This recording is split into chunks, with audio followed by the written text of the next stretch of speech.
There is a phrase whispered in the shadowed halls of the Senatorum Imperialis and screamed in the torture chambers of 1,000 worlds. It is a creed that has unmade empires and orphaned stars. It is the first and last lesson of the holy ordos of the Emperor's Inquisition. Innocence proves nothing. Let us not begin with the lie that the Inquisition are heroes. They are not the shining paladins of imperial propaganda, nor the righteous saviors of mankind's soul. They are a truth far more terrible and far more necessary. They are the scalpel in the hands of a surgeon who knows the patient is already dying. They are the raging fire that burns the forest to stop the plague. They are the horrifying pragmatic answer to a question the Imperium dare not ask aloud. What is the price of survival in a galaxy that hates you? The answer is everything. To understand this truth, you must first understand the three great arms of this shadowy behemoth, the three great Ordo Majoris that act as the arbiters of humanity's fate. They are three distinct blades of the same divine reaper, each honed for a different foul harvest. First, there is the Ordo Hereticus. They are the watchers of the enemy within. Their gaze falls not upon the alien beast or the demonic entity, but upon the heart of man itself. They see the heresy in a misplaced word, the sedition in a silent prayer, the corruption in a governor's ambition. Their instruments are the confessor's pulpit, the torturer's rack, and the cleansing fire of the pyre. They hunt the mutant, the malcontent, the unsanctioned psyker, and the witch. They walk among the teeming masses of the hive worlds, their presence a cold dread that suffocates dissent before it can be born. Their symbol is the flame, for they believe that only through absolute immolation can the soul of mankind be purified of its own weakness. They will burn a city to ash to root out a single cult, for they know that the rot of faithlessness spreads faster and more silently than any plague. Then there is the Ordo Malleus, the demon hunters. These are the guardians against the enemy beyond. They stare into the abyss of the Imperium, the roiling psychic sea of chaos, and fight the horrors that stare back. Theirs is the most secret and the most harrowing of wars. They do not fight for territory or resources, but for the very fabric of reality itself. They are the masters of the monolithic black ships, vast silent vessels that prowl the void, their holds filled with the grim harvest of psychic potential. They are the shepherds of the damned, rounding up the nascent psychers of 1,000,000 worlds, for in every untutored mind lies a potential gateway to hell. They command the Grey Knights, the secret chapter I-666, warriors whose souls are anathema to the demon. The knowledge they possess is so profoundly corrupting that to even know of their existence is a death sentence. For the Ordo Malleus, a mind is a battlefield, and a soul is a fortress that must be guarded or raised. And finally, there is the Ordo Xenos. They are the bulwark against the enemy without. In a galaxy teeming with hostile life, they are the eternal xenophobes, the ultimate expression of humanity's mandate to rule the stars alone. Every alien empire, every non-human intelligence is a potential threat to be analyzed, catalogued, and ultimately annihilated. From the insidious infiltration of the Genestealer cults to the soulless march of the Necrons, from the arrogant manipulations of the Eldari to the voracious hunger of the Tyrannid hive fleets, the Ordo Xenos stands against them all. They command the Death Watch, the elite warriors drawn from 100 chapters specialists in the art of alien destruction. But their greatest weapon is not the bolt gun or the chainsword. It is the decree of exterminatus. It is the cold, calculated decision to declare a world beyond saving, to unleash virus bombs that dissolve flesh into sludge, or cyclonic torpedoes that crack a planet's very crust, turning oceans to steam and mountains to dust. They are the gardeners of the Imperium, and they prune its branches with a merciless hand, believing that any world tainted by the alien is better dead than allowed to fester. These 3 ordos and countless minoros hidden deeper in the shadows are bound by a single symbol, the inquisitorial rosette, the crowned eye. It is not merely a badge of office, it is a writ of absolute, unquestionable power, granted by the High Lords of Terror in the Emperor's name. An Inquisitor may demand the service of any Imperial citizen from the lowest hive scum to the highest sector lord. They can commandeer entire regiments of the Astra Militarum requisition fleets from the Imperial Navy, and even command the loyalty of the Adeptus Astartes. Their authority transcends all other laws, for they are the law. Imagine the sight. Not a grand army, but a single unassuming vessel entering orbit over a thriving world of billions. A lone figure cloaked and hooded descends. They do not need to speak to the planetary governor or the ruling council. Their presence is enough. The air grows cold. Whispers cease. A silent, terrified understanding passes through the halls of power. The Inquisition is here, and with them comes judgment. It might be a quiet investigation, a handful of arrests in the dead of night. Or it might be the final verdict, a command sent across the void that seals the fate of every living thing below. The Inquisitor will not watch the planet burn. They will already be gone on their way to the next world, the next threat, the next necessary atrocity. This is the power of the Inquisition. It is the power to sacrifice 1,000 souls to save 1,000,000, and to sacrifice 1,000,000 to save 1,000,000,000. It is the power to erase worlds from star charts and memories from minds. But this power comes at a cost, not measured in lives but in something far more precious. To wield such authority, to witness such horrors, to commit such sins in the name of salvation. What does it do to the soul of the Inquisitor? What does it do to the soul of the Imperium they protect? This is the central question, the foundational secret upon which the entire edifice of the Inquisition is built. To protect humanity, how much of their own humanity are they willing to destroy? And as we descend into the archives, into the sealed vaults and the censored histories, you will find the answer is and always has been all of it. Exterminatus, the final sanction.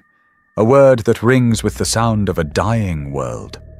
In the grand, bloody tapestry of the Imperium, it is presented as the ultimate recourse, the lamentable final act of a protector, forced to excise a hopelessly corrupted limb. This is the official narrative, a tale of tragic necessity told to reassure the masses that their guardians are both powerful and reluctant. It is a lie. The Exterminatus is not merely a weapon of last resort.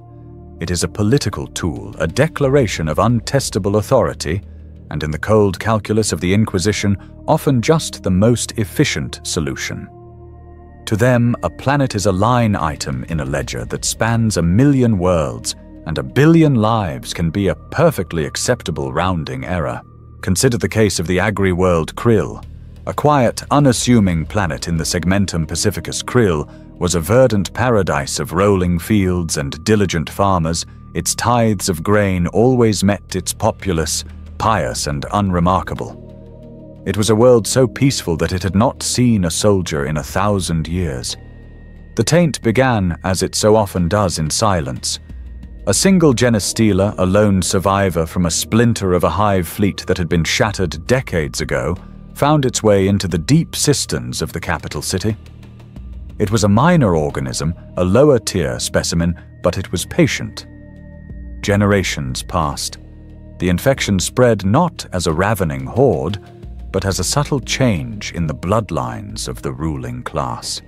A strange birthmark here, a slightly too long limb there. The cult that formed was nascent pathetic, its goals confused and its psychic spore almost non-existent.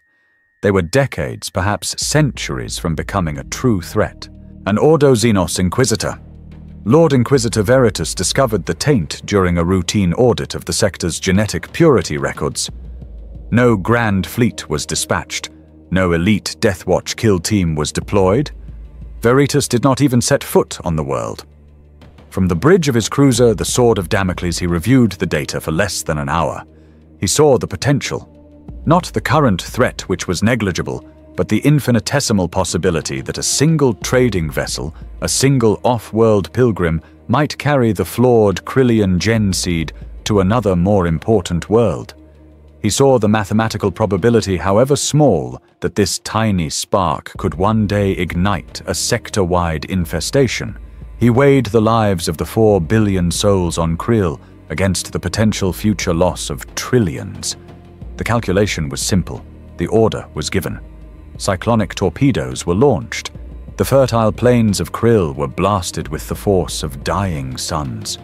The planet's crust fractured, its atmosphere ignited, and a world that had known only peace was transformed into a ball of molten rock and radioactive glass.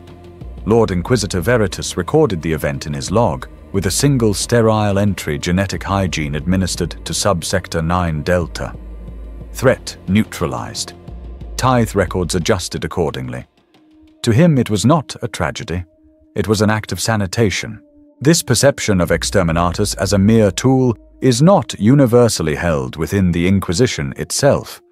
The act is a philosophical schism that divides its members. Buried deep within the Calixis sector's forbidden archives are the minutes of a conclave where the very nature of the final sanction was debated. Inquisitor Lord Reikhus, a Puritan of the Amalathian faction, argued with fiery passion.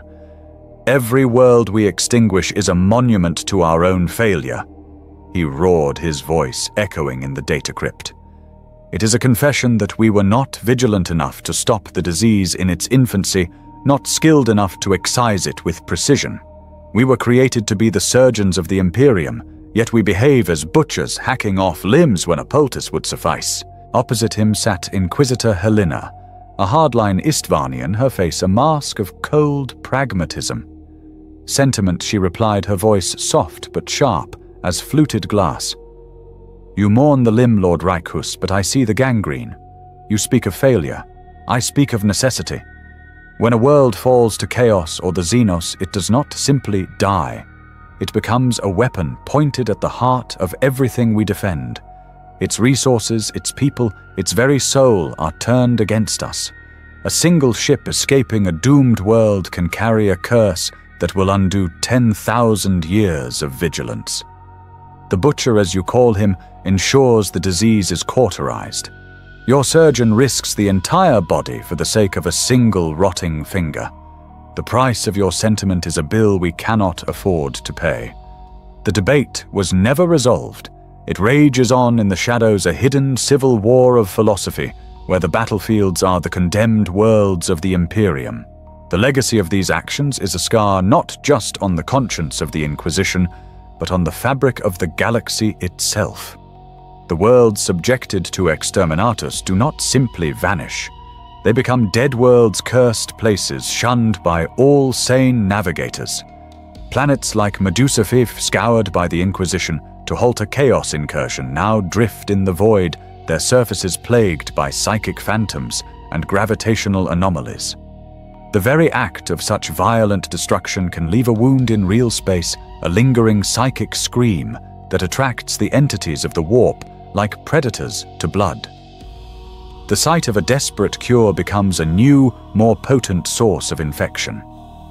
The Inquisition, in its zeal to eliminate a threat, sometimes creates a gateway for something far worse. The ghosts of the billions they have slain linger, a silent, damning chorus that whispers a single terrible truth. The price of vigilance is a galaxy pockmarked with the graves of the innocent graves dug by their own protectors. In the vast, decaying library that is the Imperium of man-knowledge is power. History is a weapon. A memory is a shield. The Ecclesiarchy preaches the sanctity of the Emperor's story. The Adeptus Mechanicus reveres the data spirits of ancient lore, and every soldier is taught the glorious sagas of their regiment. Yet the Inquisition, the self-proclaimed guardians of this legacy, are its most prolific vandals. They understand a darker truth: some knowledge is not power, but a poison. And the only cure they offer for this poison is the absolute obliteration of the mind that holds it. The mind purge is not an anomaly. It is an unspoken routine sacrament in the Church of Imperial Security. Let us recount the tale of the Cadian 88th Armored Regiment, the Iron Griffins. During the siege of Casa Partox, they stood against the tide of the Word-Bearers Legion. They were veterans, their blood and souls forged in the crucible of the Cadian Gate. They knew the face of the traitor Astartes, the snarl of the cultist, the lumbering charge of the demon engine. They knew fear, but they did not know defeat. Then the veil tore. A rift into the Imperium opened, and from it poured not soldiers but nightmares. Raw, unbridled chaos, a tide of shrieking impossibilities that logic could not grasp and faith could not repel. The line was about to break. The planet was hours from damnation. Then they came, unbidden, unannounced. From silver-strike cruisers that defied the laws of physics, teleported the silver-clad warriors of the Adeptus Astartes, Chapter 666, the Grey Knights. The guardsmen of the 88th stared in awe as these demigods waded into the demonic tide.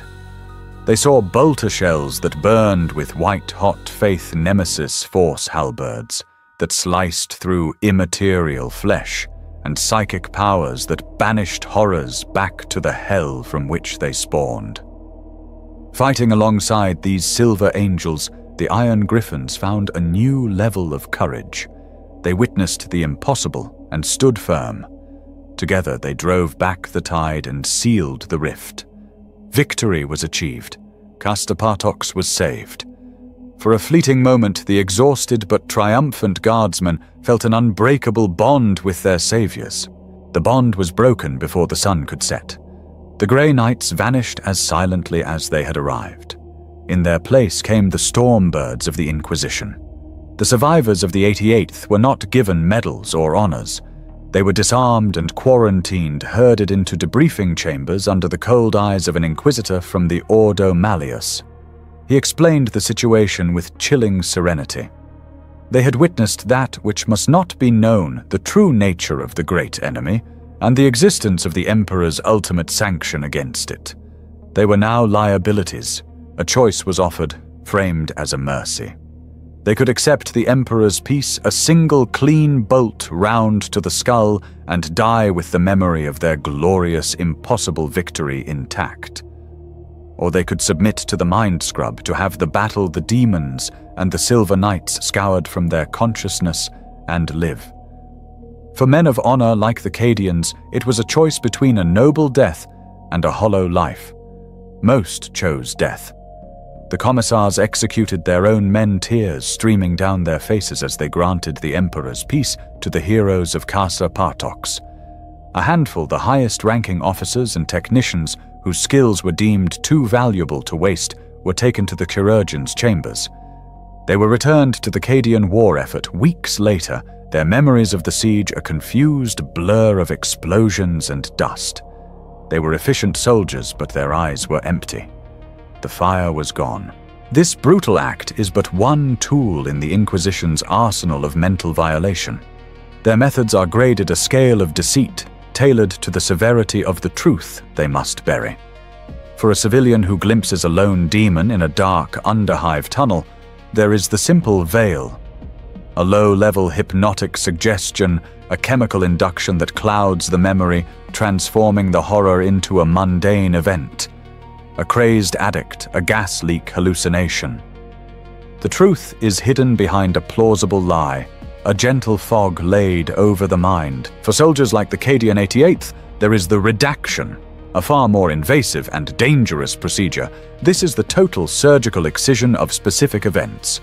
Chirurgeons and psychospecialists delve into the mind-snipping and cauterizing neural pathways, burning away hours, days, or even weeks of memory. The subject is left with a gaping hole in their history, a void that the mind desperately tries to fill, often resulting in phantom traumas, psychosis, and a permanent sense of disquiet. But the most profound and terrifying tool is the palimpsest. This is not mere erasure, but the complete rewriting of history on a massive scale. It is used when the truth is so seismic it could destabilize an entire subsector. Imagine a civil war instigated by a radical inquisitor to test a planet's readiness. After the conflict, the Inquisition's Ordo Scriptorum descends. Historical records are altered, data cogitators are purged, and thousands of key officials, military leaders, and administrators are subjected to deep-level mind wipes, where new fabricated memories are implanted. An entire population is given a new history, a collective lie they accept as truth. The war becomes a Xenos raid. The Inquisitor's involvement is erased, and the planet's culture is subtly reshaped to serve the Inquisition's narrative.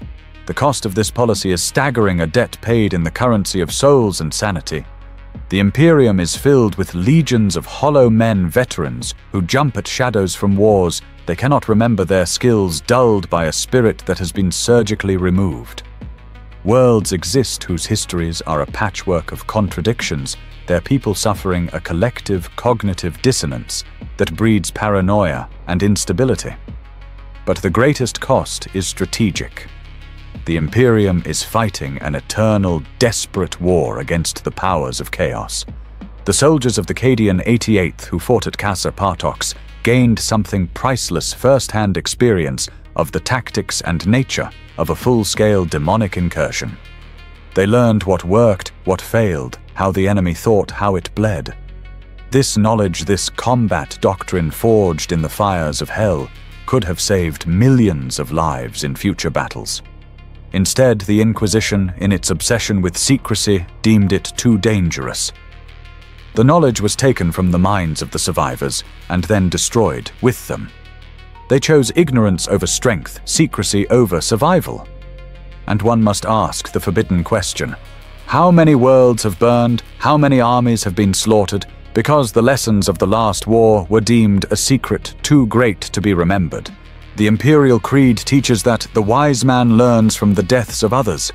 It is a maxim etched onto the gates of every schola progenium. But within the silent vaulted halls of the Inquisition, a different, more terrible creed holds sway. An open mind is like a fortress with its gates unbarred and unguarded. For the Holy Ordos, the greatest enemy is not always the snarling demon or the rapacious alien. It is a question, an idea, a single inconvenient truth that could unravel the carefully woven fabric of faith and fear that holds the Imperium together. Their war, therefore, is not merely against heresy, but against knowledge itself. They are not only the sword of the Emperor, but also his censor, his book burner, and the architect of his empire's intellectual prison. The ultimate proof of this hypocrisy lies in the shadowed existence of the Cognitae Scholae. These are not schools, but vast secret libraries, hidden away on fortress moons or in pocket dimensions, shielded by the most powerful wards known to man. Here the Inquisition does not destroy forbidden knowledge. It hoards it. Within these stasis-sealed vaults lie the greatest truths and most damnable lies of human history. Here one can find functioning, uncensored STC fragments from the dark age of technology, their contents hinting at a past where humanity was a master of science, not a slave to superstition, a past without gods or demons. There are the personal, untranslated writings of the Aeldari Farseers' treatises on the nature of chaos that would drive a lesser man insane, but which also contain tactical weaknesses and prophecies of stunning accuracy. Locked in temporal caskets are the personal diaries of the traitor Primarchs themselves. Not the hysterical propaganda fed to the masses, but the raw, unfiltered thoughts of Horus Lupercal before his fall, his cogent arguments on the tyranny of his father's imperial truth. There are the philosophical justifications of Lorgar Aurelian, the pained lamentations of Magnus the Red. To read these is to understand that the great enemy was not born of simple evil, but of ideals of pride, and of a complex tragedy the Imperium has spent 10,000 years trying to forget. The Inquisition hoards this knowledge because it is too powerful a weapon to be destroyed, but they build a prison around it, because they know that if these truths were ever released, the Imperium built on the simple lie of the God Emperor and the absolute evil of the traitor would collapse into civil war overnight. They are the wardens of the very truths they claim to be protecting humanity from. This obsession with controlling the narrative drives them to acts of unimaginable vandalism. Consider the monastery of the starlit scroll on the forgotten moon of Pavan. For 7,000 years, the monks of the Order of the Humble Word had dedicated themselves to a single task: the preservation of human literature from the ages before the Great Crusade and the coming of the Emperor. They were not heretics. They were librarians living lives of quiet piety and scholarly reflection. Their collection contained no blasphemous texts, no grimoires of demonic lore. It contained poetry, philosophy, scientific debate, and political theory from a lost era. Inquisitor Morleth of the Ordo Hereticus learned of the library's existence from a passing rogue trader's log. He did not go to Pavan to investigate, to read, or to understand. He went to judge. His puritanical eyes saw not a priceless repository of human heritage, but a festering source of potential infection. He and his retinue stormed the monastery, their power armor a brutal intrusion in the silent halls of contemplation. Morleth's quarry was a single volume, a philosophical text from M28 titled An Inquiry into Empirical Rule. It did not mention chaos, it did not advocate treason, it simply asked a question: is a single absolute ruler truly the most effective and moral form of government for a species as diverse as humanity? For Morleth, that question was a heresy more profound than any cultist's prayer to the dark gods. It contained the seed of doubt. The very idea that the emperor's rule could be questioned was a poison that could not be allowed to exist.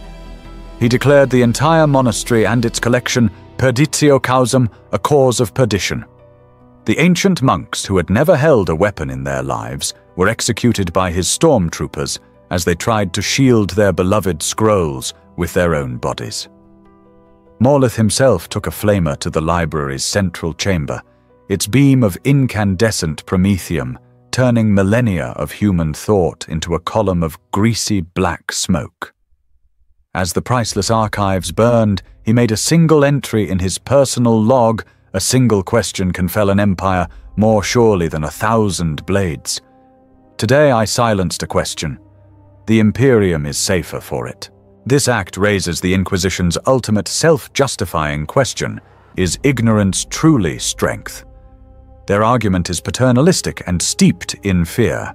They believe the human psyche is inherently fragile, unable to withstand the stark, soul-crushing realities of the galaxy. They believe that if the common citizen knew the true power of chaos, the sheer scale of the Xenos threat, the lies that underpin the Imperial creed, they would collapse into anarchy and despair.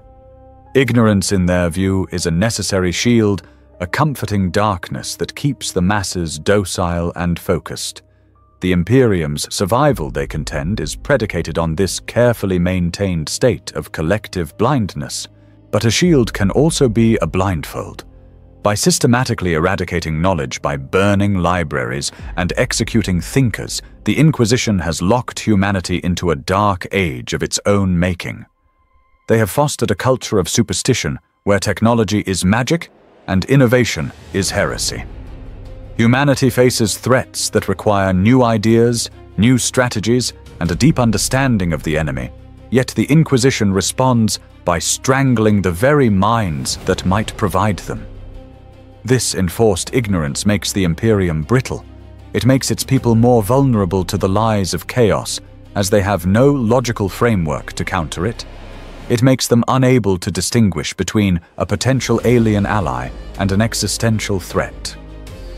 The Inquisition's war on knowledge is a war on humanity's ability to adapt and evolve. They are the guardians of a gilded cage, a galaxy-spanning asylum. They have protected humanity from the truth, but in doing so they may have doomed it to perish in the dark, clutching a prayer book it doesn't understand. To the wider Imperium, the Inquisition is a three-headed beast: Hereticus, Malleus, and Xenos. This is the trinity of fear, the three great pillars upon which their authority rests. This perception is, like so much within the Imperium, a convenient and deliberate simplification. The truth is infinitely more complex and serpentine. The Inquisition is not a monolith, it is a labyrinth. And in its darkest, unmapped corridors operate the Ordo Minoris dozens of smaller, highly specialized and often dangerously obsessed orders, each dedicated to a sliver of the unknown, so narrow and so sharp that it could sever the soul. They are the ghost operatives, the specialists in horrors that even their own brethren fear to name. Consider the Ordo Chronos perhaps the most secret and hubristic of them all. While the Ordo Malleus battles the horrors within the warp, the Ordo Chronos seeks to understand and even manipulate its most dangerous property, its relationship with time. They are not madmen in workshops building impossible machines. They are scholars of causality, hunters of temporal paradoxes. They seek out ancient Xenos devices that bend the laws of physics and lead expeditions into regions of space where time flows like a broken river. Their goal is the ultimate weapon, the ability to rewrite history, to undo a catastrophic defeat, to erase a threat before it is even born. Their work is a litany of catastrophic failure, each one meticulously expunged from all records. There is the cautionary tale of Strike Team Epsilon, dispatched to investigate a temporal distortion left by the Necron world engines. The team of veteran Inquisitors and their acolytes did not return. They were not killed. They were unmade. One by one, their names turned to nonsense glyphs in the archives. Records of their births vanished. The families they left behind had no memory of their existence. All that remains of the expedition is a single heavily warded data slate containing a final corrupted Vox transmission that simply repeats the phrase, "It is not the future that is coming for us, but the past." The Ordo Chronos' continued existence is a testament to the Inquisition's willingness to gamble with reality itself, but the price of their research is paid in ghosts in men and women who never were. While some Ordos tamper with the future, others are dedicated to rewriting the past. This is the solemn, sinister duty of the Ordo Scriptorum. They are the Imperium's ultimate editors, the ghostwriters of the official history. Working in the deepest, most secure data vaults on Terra, they are the final authority on the Imperial narrative. When a mind purge erases the memory of a battle, it is the Ordo Scriptorum that rewrites the regimental histories and casualty lists to match. They are the architects of the lies that hold the Imperium together. Their work is subtle, but absolute. Imagine a revered Imperial saint whose legend tells of a pious and pure life. The Ordo Scriptorum's private records might reveal that this saint was in fact a ruthless political operator whose miracles were staged events to consolidate power. But the Imperium needed a symbol of faith in that sector, so a legend was created, and the Ordo Scriptorum made it truth. Conversely, a brilliant general who saved a segmentum using unorthodox alliances with sanctioned Xenos might be written out of history entirely, his victories attributed to a more conventionally pious but less effective commander. His genius is sacrificed for the sake of ideological purity. They decide who is remembered as a hero and who is forgotten as a footnote, ensuring that the history of the Imperium is not a record of what happened, but a lesson in what the Inquisition believes should have happened. The labyrinth, however, has its own predators. The Ordos are not a brotherhood. They are a collection of rivals, and when one strays too far from the path, the others will turn on it with merciless finality. Many Ordo Minoris have been founded over the millennia only to be declared heretical and purged by their peers, their existence systematically erased. They become the lost arrows, the cautionary tales whispered to new acolytes. None is more infamous than the Ordo Necros. Their original mandate was logical, even noble, to study the nature of death. In a galaxy where souls are a currency, and the dead do not always rest understanding the process of dying, was a vital field of research. They sought to comprehend the soul's journey into the warp, to find ways to protect it from demonic predation, and to develop weapons against the soulless legions of the Necrons. But their quest for knowledge led them down a dark path. They began to experiment with forbidden Eldari spirit stones to perform vivisections on the dying, to record the moment the soul departs the body, and to chart the ebb and flow of necromantic energies. The line between research and worship blurred. They were no longer studying death, they were courting it. The end came swiftly. Declared excommunicate traitoris by a secret joint conclave of the Ordo Malleus and Ordo Hereticus, the Ordo Necros was systematically annihilated. Their hidden research stations were stormed by Grey Knights, their archives burned, and every last one of their inquisitors and acolytes was hunted down and executed without trial. Their name was struck from all records. Today, the Ordo Necros is officially a myth. This is the Inquisition's darkest secret of all. It is not a unified shield, but a fractious, self-policing ecosystem of fanatics. It is a body so paranoid that it is constantly at war with itself, purging its own cells with the same ruthless finality it shows to the enemies of man. For 10,000 years, the Inquisition has held the Imperium together with a simple, brutal dogma purity. Suffer not the alien to live. Suffer not the witch to live. Abhor the mutant, the heretic, the traitor. This is the puritanical creed, an unyielding black and white philosophy that preaches the utter rejection of all things unclean. To the teeming billions of mankind, this is the Inquisition. But within the cloisters of the Holy Ordos, this simple faith is fractured by a great and terrible schism.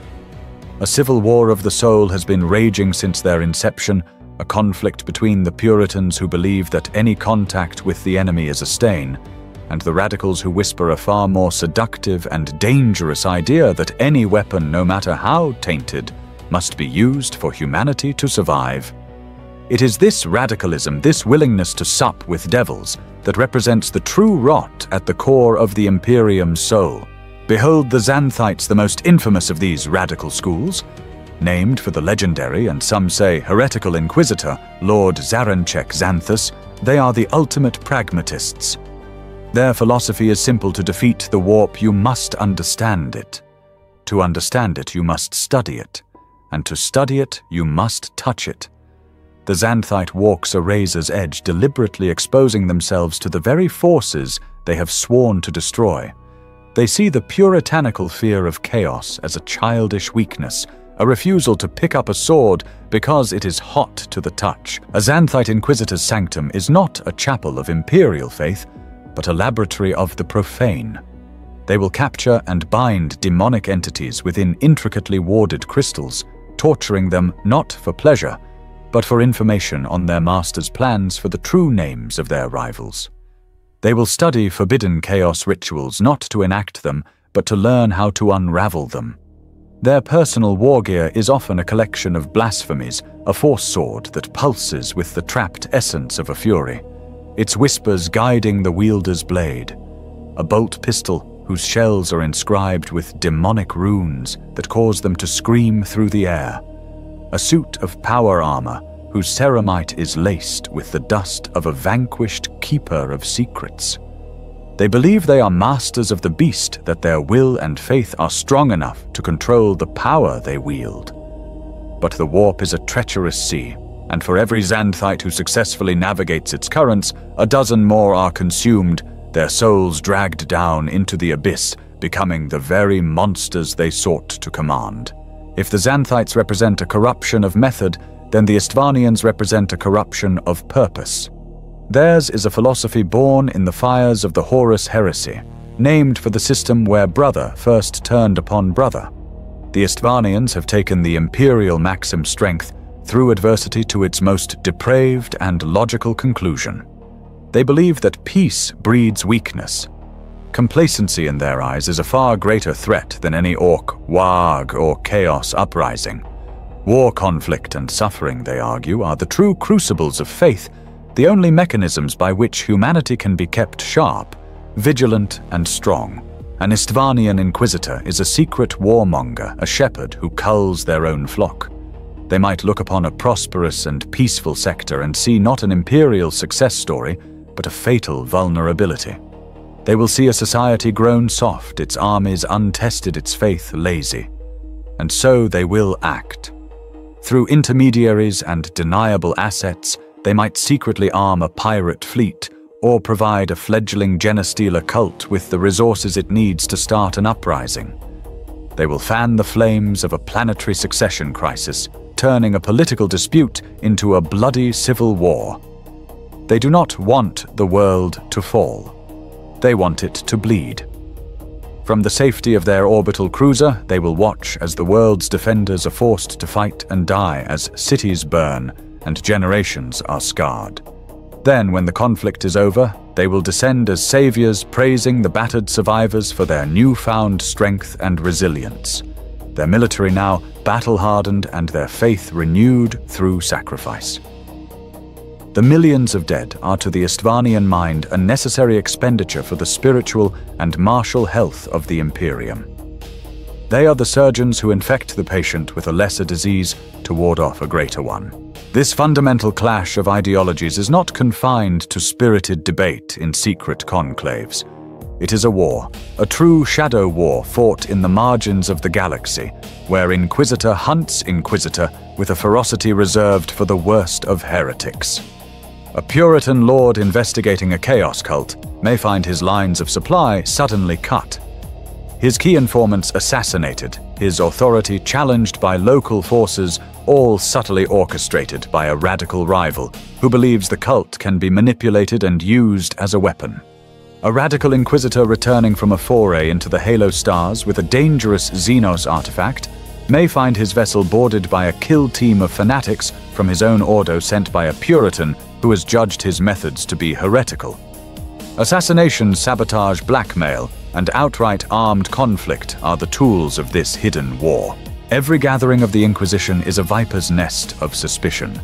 Under the guise of fealty and brotherhood, Puritan and radical agents scrutinize each other's words, actions, and even the leanings of their acolytes, searching for the slightest hint of ideological impurity. They trust no one. This internal rot, this war of belief, is arguably a greater threat than any external foe. While the Orcs rage and the Tyranids hunger, the self-proclaimed guardians of humanity are locked in a deadly clandestine struggle over the very definition of their sacred duty. They are so consumed with fighting themselves over the correct way to save the Imperium that they fail to see the abyss of self-destruction into which they are dragging it. There are lines that must not be crossed. There are sins so profound, so utterly blasphemous, that they threaten the very spiritual fabric of the Imperium.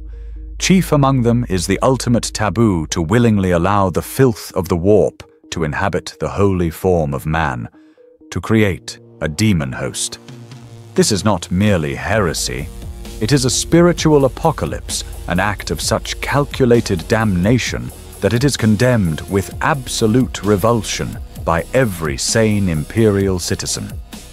And yet for the most radical of Xanthite inquisitors, this ultimate blasphemy is not a line to be feared, but a threshold to be crossed in the pursuit of ultimate power. The Daemon Host is the pinnacle of their obscene philosophy, a living, breathing weapon forged in the fires of heresy, quenched in the tears of the innocent, and wielded by a hand that has long forgotten the meaning of sanctity. The creation of a demon host is not a simple summoning.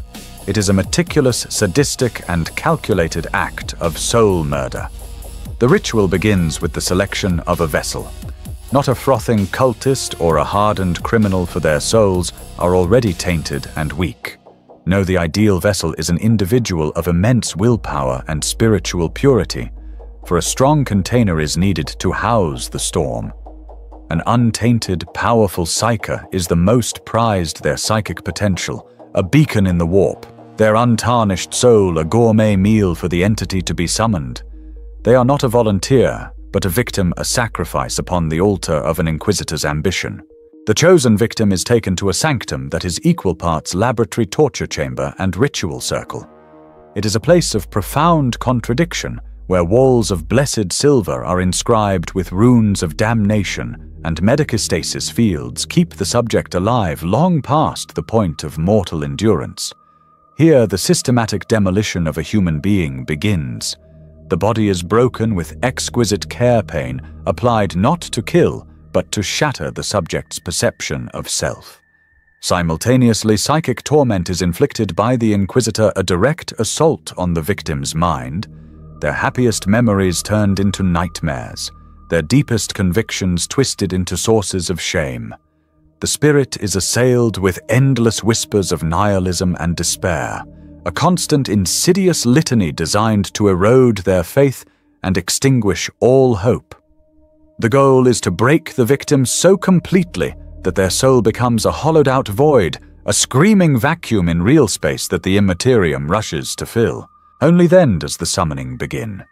The Inquisitor, shielded by personal wards and immense psychic fortitude, will chant the true name of a demon, a specific entity, chosen for its power and particular abilities. The broken, dying human on the altar is the lure. The demon, sensing the shattered soul and the beckoning call of its name, tears through the veil. The possession is an act of supreme violence. The victim's body convulses, bones snapping and resetting into new, impossible configurations.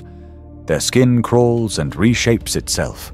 Unholy light pours from their eyes and mouth as their dying screams modulate into the ancient, triumphant laughter of a being that has not known flesh for millennia. The final step is the most critical, the binding. As the demon revels in its new form, the Inquisitor springs the trap, activating a matrix of psychically charged runes, technological restraints, and shards of holy relics. Their will becomes a psychic chain, enslaving the furious entity, turning its infinite rage and unholy power into a weapon that can be directed. A demon host has been born. The cautionary tale of this dark practice is forever etched in the history of the legendary Inquisitor Gregor Eisenhorn. Once a staunch Puritan, a celebrated hero of the Ordo Xenos, Eisenhorn's long war against the darkness slowly forced him down the radical path. His most potent and terrible weapon became the demon host Cherubael, an entity of immense power that he had bound after it had possessed his own interrogator. Their relationship was the ultimate illustration of the symbiotic poison of the Xanthite path. Cherubael was a slave, but a cunning and articulate one. It was a bottomless well of forbidden knowledge, offering Eisenhorn insights into the machinations of chaos that no Imperial scholar could ever provide. In battle, its power was absolute, tearing through enemy armies and rival demons with terrifying ease. But the price was Eisenhorn's soul. The constant proximity to such a creature, the reliance on its power, the endless whispers of nihilistic truth in his mind, began to corrode him. His methods grew more extreme, his outlook bleaker, his actions more ruthless. His allies and friends began to fear him, seeing the shadow of the demon in his eyes. He justified its use as a necessary evil, but the line between using the weapon and being used by it began to blur. He was no longer simply Gregor Eisenhorn Inquisitor. He was Eisenhorn and Cherubael, a grim hybrid of human will and demonic power. The demon host had not just become his weapon.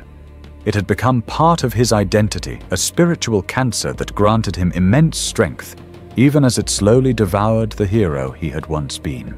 Eisenhorn's ability to control his weapon, however tenuous, marks him as an exception.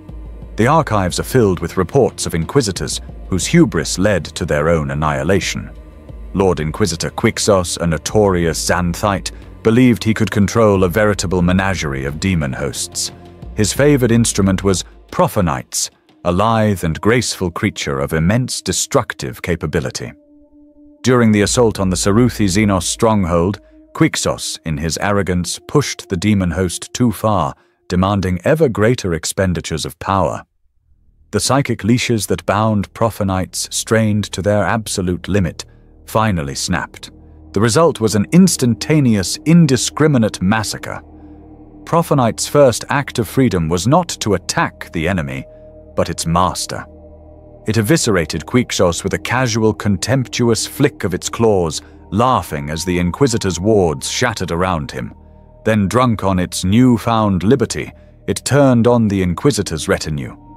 Acolytes, stormtroopers, and allied Imperial Guard were torn to shreds in a whirlwind of warp fire and razor-sharp limbs. The carefully planned military operation collapsed into a three-way bloodbath. The weapon had not only rebelled, it had become a new, far more terrifying enemy on the battlefield. The tale of Quickshos serves as the ultimate warning against this path. The demon host is the perfect embodiment of radical arrogance, the belief that a hurricane can be chained, that a plague can be taught to be selective. But chaos cannot be tamed. It can only be bargained with, and the price it demands is always eventually everything, starting with the fool who holds the chain. Suffer not the alien to live. This is the first lesson and the final commandment of the Ordo Xenos. It is a simple, unambiguous creed that has fueled a 10,000-year xenocidal crusade across the galaxy. It is the public face of the Ordo, a mask of fanatical purity and unwavering hatred for all non-human life. But behind this mask lies the Ordo's foundational hypocrisy, a secret so profound it would shatter the faith of the very soldiers who fight their wars. The Ordo Xenos, the sworn destroyers of the alien, are also the Imperium's most dedicated students-collectors, and when necessary users of their forbidden technology. Their sacred duty to destroy is a de facto license to salvage, to study, and to steal the strength of their sworn enemies. Deep within the veiled nebulae of the halo stars, or buried beneath the irradiated sands of dead worlds, lie the secret vaults of the Ordo Xenos. They are not mere warehouses, they are high-tech prisons for heretical science, known by cryptic code names like the Lethe Chamber or the Vault of St. Abraxas. Within these heavily shielded and time-locked oubliettes, the enemy's treasures are laid bare. In one sterile, silent hall, racks of Aeldari shuriken catapults and las-blasters are held in zero-gravity fields, their elegant designs a stark rebuke to the Imperium's brutish technology. In an adjacent lab, a captured Wraithbone core glows with a soft internal light, as hooded tech priests seconded to the Inquisitor's service attempt to reverse engineer its psycho-reactive properties. Another wing kept at a temperature near absolute zero houses the Necron legacy. A Gauss flare stripped from a fallen immortal lies inert on a plinth, yet it radiates a palpable aura of ancient dread. Shards of living metal writhe and flow in stasis caskets, their ability to self-repair studied with a mixture of terror and avarice. In the most secure chamber lies a captured Canoptech scarab, its carapace pinned open, every microscopic component being scanned and catalogued in a desperate attempt to understand the secrets of a technology that is millions of years our senior. The most grotesque wing is the Biovault home to the Tyrannid threat. Here a Tyrannid warrior's scything talons are mounted on testing machines, their monomolecular edge endlessly analyzed. Fleshborer beetles are kept in containment, their horrifying life cycles studied for weaknesses. In the chamber's heart floats the severed head of a hive tyrant, its psychic synapses still firing feebly, as the Inquisitor's psychers attempt to plumb the silent alien depths of the hive mind. The purpose of these vaults is not merely to know the enemy, but to dissect its corpse and steal its teeth. The most direct application of this forbidden knowledge is found within the ranks of the Death Watch, the Ordo Xenos' chamber militant. These elite space marines are equipped with the very finest war gear the Imperium can produce, but against the myriad horrors of the galaxy, the finest is sometimes not enough. On the eve of a particularly desperate mission, a watch captain might unlock a secret armory, a stasis crypt filled with weapons that are not of Imperial origin. The Astartes, bound by oaths of silence, will accept these tools with grim reluctance. A squad sergeant might be issued an Aeldari power sword, its hilt crudely overwrapped with blessed parchments, its elegant form a stark contrast to his bulky power armor, but its blade impossibly sharp and perfectly balanced. A Devastator may be given special issue heavy bolter rounds, their tips laced with a metallic isotope reverse-engineered from Necron Gauss weaponry, allowing them to phase through certain forms of armor. This is a mortal sin, a technological heresy of the highest order. The Adeptus Mechanicus would declare war if they knew. The Death Watcher's brother chapters would declare them traitors, and so a careful lie is maintained. These items are given sanitized names like Xenophur's blades or phase pattern ammunition. They are ritually consecrated by the Watcher's own priests, who declare them to be rare human innovations, their alien origins violently denied. It is a necessary lie, a spiritual compromise made in the name of efficiency, allowing a warrior of the Imperium to slay an alien with a weapon created by another. This compromise is a slippery slope down which many an Inquisitor has tumbled into damnation. The logic is seductive. If using a superior alien blade is acceptable to save a world, why not use a superior alien targeting system to save a sector? And if that is acceptable, why not replace a lost limb with a superior alien bionic to continue the holy work? It is a path of pragmatism that ends in utter self-corruption. Consider the fate of Lord Inquisitor Vaughn of the Calixis Conclave. Once a fiery Puritan, Vaughn's long and bloody career taught him that Imperial technology was often dangerously inadequate. He began small sanctioning the use of tow pulse rifles for his stormtroopers. Impressed by their efficiency, he had his personal tech magos integrate a tau targeting array into his own cyber-optic implant. When he lost an arm fighting a Drukhari Archon, he had it replaced not with a crude Imperial bionic, but with a salvaged Necron limb, its internal repair systems, and raw strength far surpassing any human equivalent. Now Inquisitor Vaughn is a grotesque chimera, a monstrous hybrid of man and alien.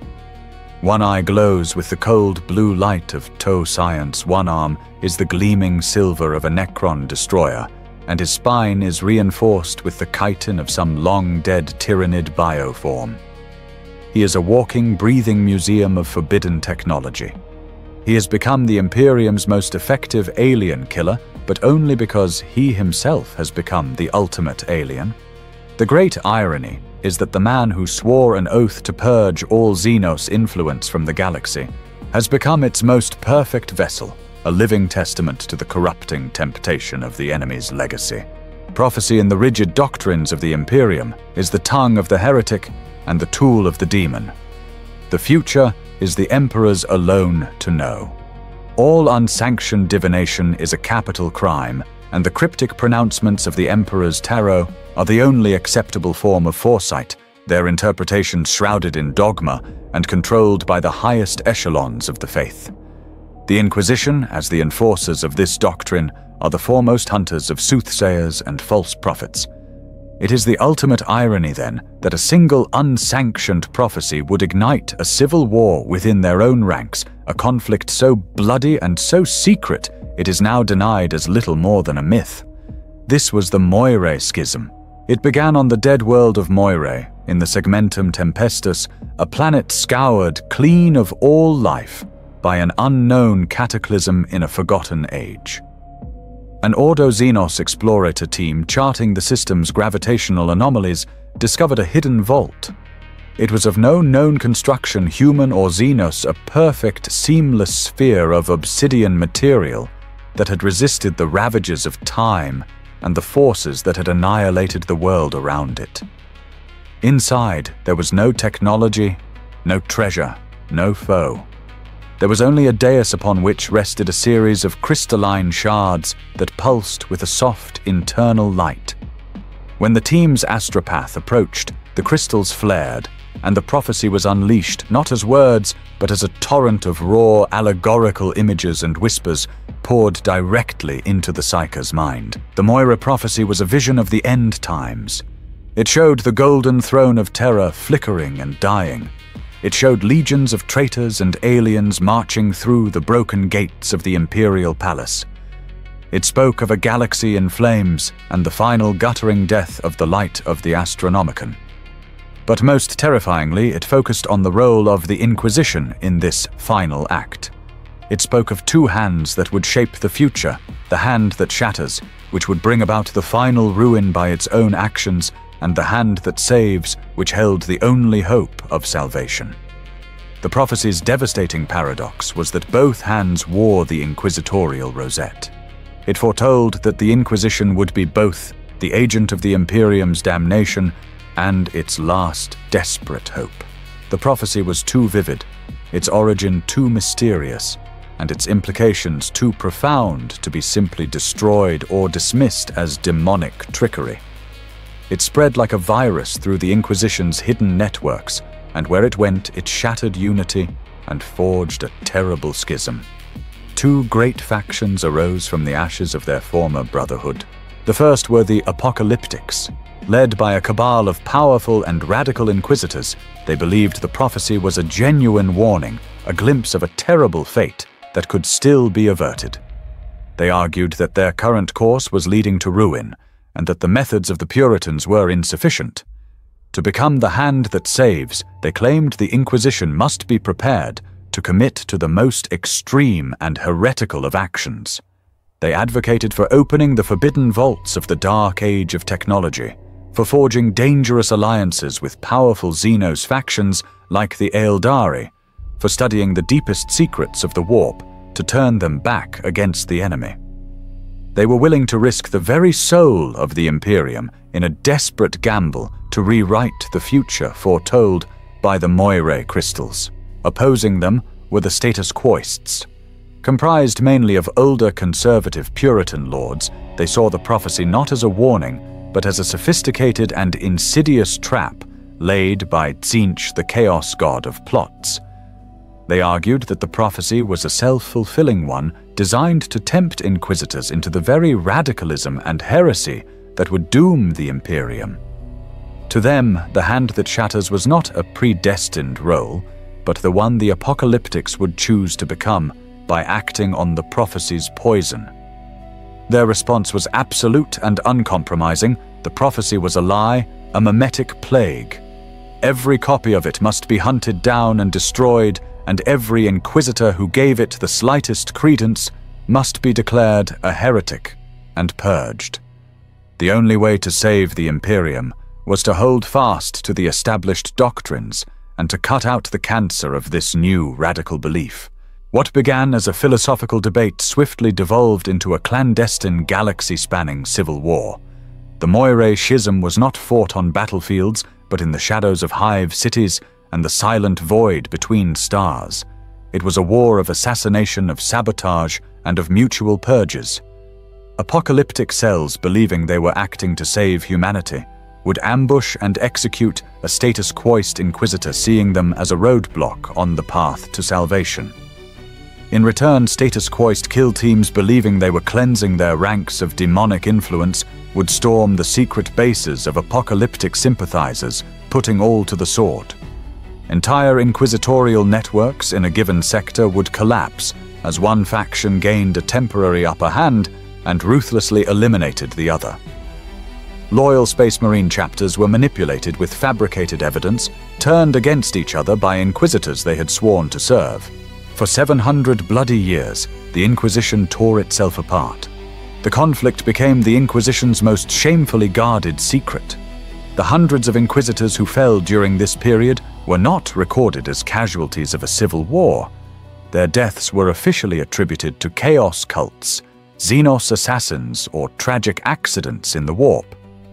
Over time, the conflict bled itself out, leaving both factions decimated and exhausted.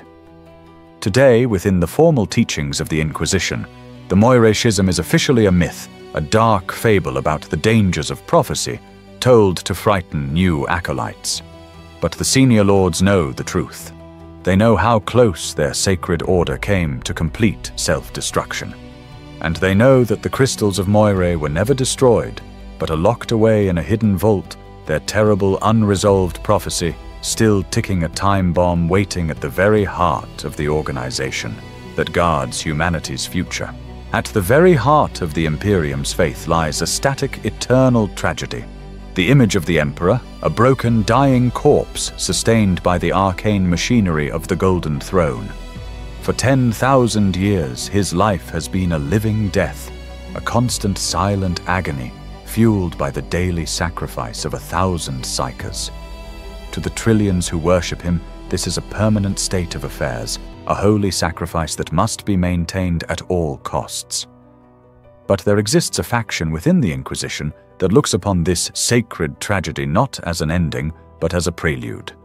They are the Thorians, and they harbor the most ambitious and terrifying hope in the galaxy, that the Emperor does not need to be sustained.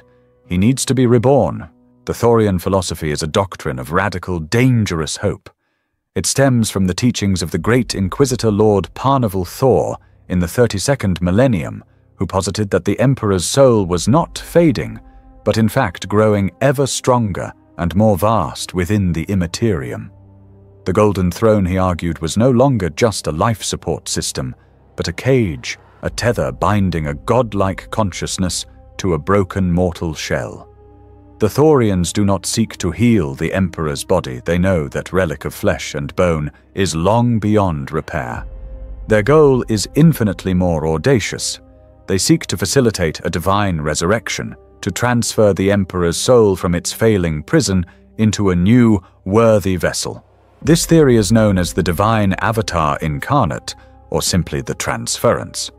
The Thorians believe that if a suitable host could be found, a mortal of unparalleled psychic resonance, spiritual purity, and physical resilience, it would be possible to draw the Emperor's soul into them. This new being would not be a mere puppet possessed by a distant spirit. They would be a true avatar, the God Emperor made flesh once more, a being of unimaginable power, able to walk among mortals, to speak with his own voice, and to lead humanity out of its current dark age. The Thorians see themselves not as heretics, but as the ultimate loyalists, the midwives to the rebirth of their God. Their quest is to find this vessel, and to prepare the way for the greatest miracle in human history. This quest has led them to focus their attention on one of the rarest and most sacred phenomena in the Imperium, the appearance of living saints. These are individuals most often high-ranking members of the Adepta Sororitas, who become conduits for the Emperor's divine power. They can heal the sick with a touch, banish demons with a prayer, and even seem to return from certain death, wreathed in a golden aura of holy power. To the ecclesiarchy, these women are living miracles, proof of the Emperor's divine grace. To the Thorian Inquisitors, they are something far more important. They are candidates. When a living saint appears anywhere in the galaxy, a hidden network of Thorian agents is immediately activated. They will move with incredible speed to reach the saint's side, often under the public guise of an inquisitorial mission to verify the saint's authenticity. They present themselves as protectors, as devout guardians, shielding the holy woman from heretics and assassins. This is a useful fiction. In secret, their purpose is far more clinical. They are not there to worship. They are there to assess.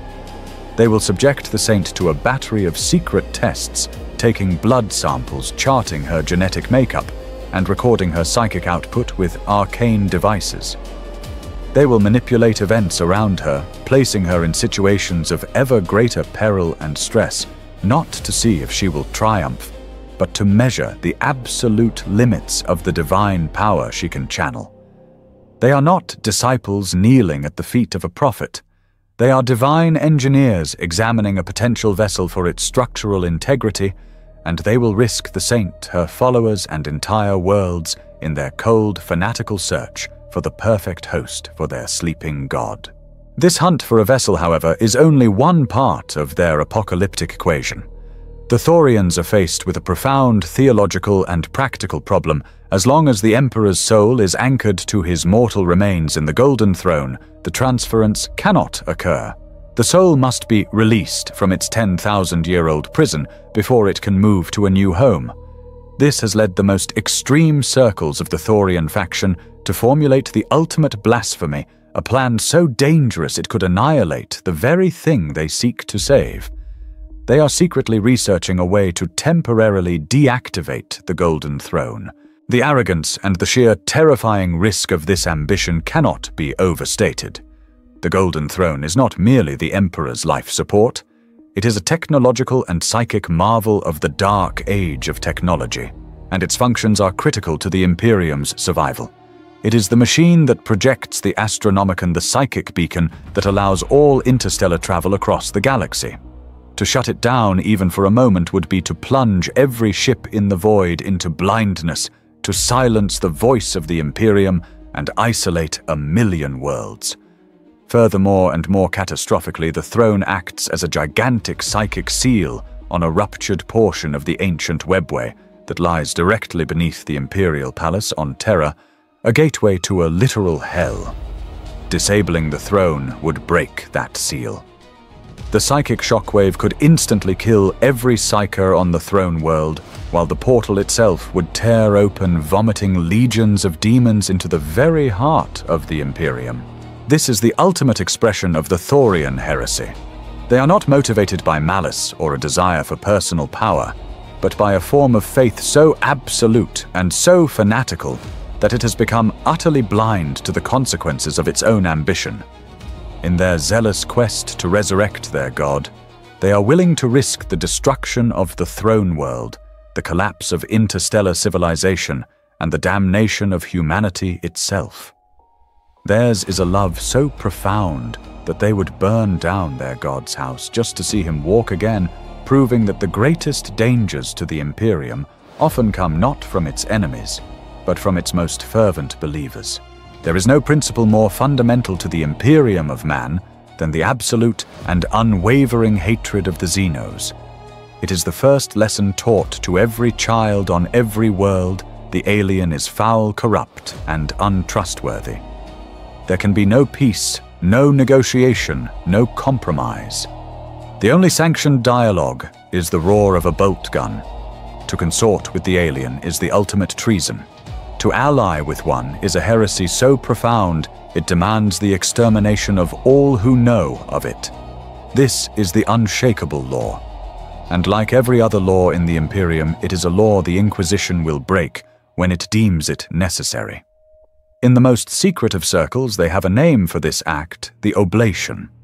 It is the necessary sin, the shameful sacrifice of principle, on the altar of victory, a stain that must be embraced in the darkness, and then violently scoured from history.